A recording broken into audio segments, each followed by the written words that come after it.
Here's the key on this. Don't major in minor things. If you take up major time to do minor things, I'm telling you, you'll be behind the curve constantly.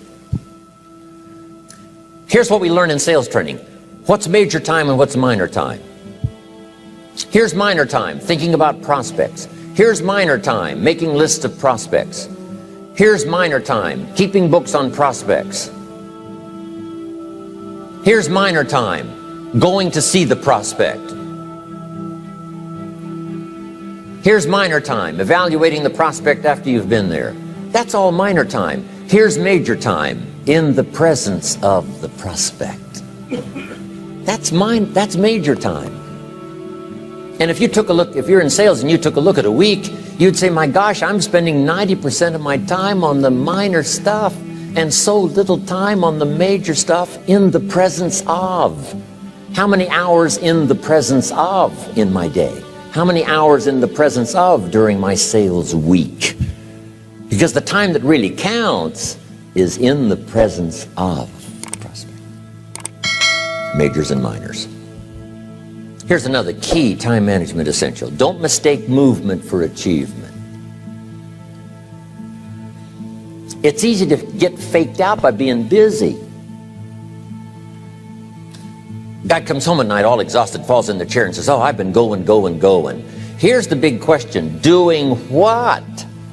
It's not the going. Some people are going, and they're doing figure eights. I mean, their progress is small. So don't mistake movement for achievement. Here's another one in sales we learned. Don't mistake courtesy for consent.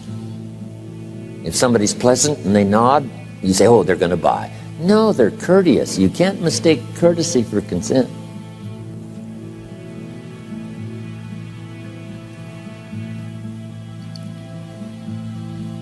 Now here's a big one, concentration. I had to learn this. All those years ago, I'm in the shower trying to compose a letter. Found it turns out to be a strange letter. So here's what I learned to do. Save the work till you get to the office. Save the work till you get to the work.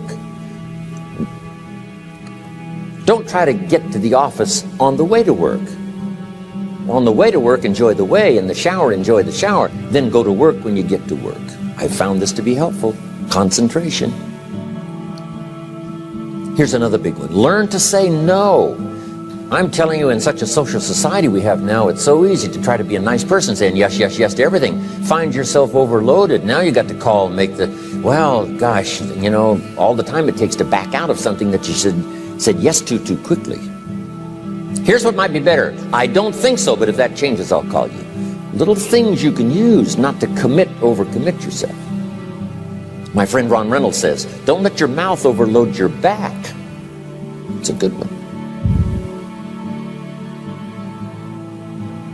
Now here's a big one on time management. When you work, when you play, don't mix the two. Don't work at play. I used to take my family to the beach and I would bring my briefcase.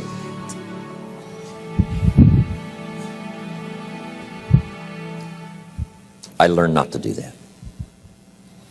Or at the beach, I'm saying I should be at the office. Now my family's upset because I'm at the beach and I'm thinking office. Now when I'm at the office, I'm thinking what? I got to get my family to the beach. So things are not going too well at the office because I'm thinking beach, and things are not going too well at the beach because I'm thinking office. Here's what I learned to do. At the beach, be at the beach. At the office, be at the office. When you work. When you play. Don't mix the two. Don't work at play. Now here's one of the most important ones. Don't play at work. Work is too serious. You don't want the reputation of being the office joker. It's not a good one. Yes, there's time for some pleasant stories. Yes, there's time for a little humor. Yes, best if it's a happy office, of course. But I'm telling you got to be serious about work because you're parting with a piece of your life for the work you do. Your work costs you a piece of your life. Here's what it's called. Serious business. Not grim, not unhappy, but serious.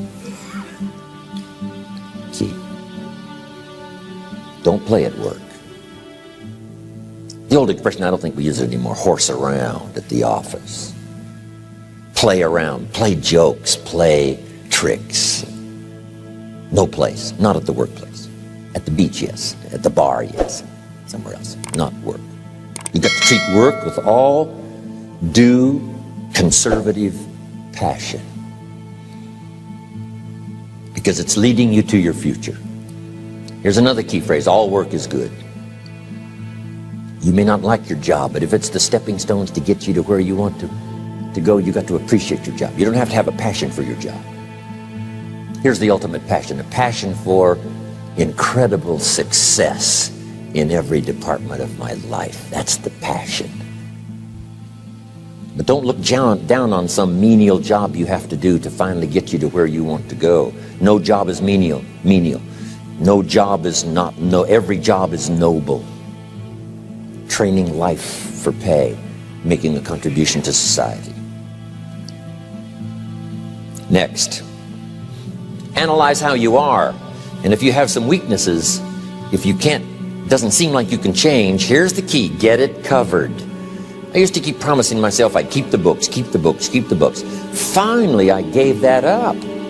And back then, it only took me an extra $50, $60 a month for some accountant to keep the books. I said, no, I'm going to save the $50. You can't believe what I started losing in productivity because I tried to save the $50. So the key is, a lot of the time you can stay like you are, but just make sure you get it covered.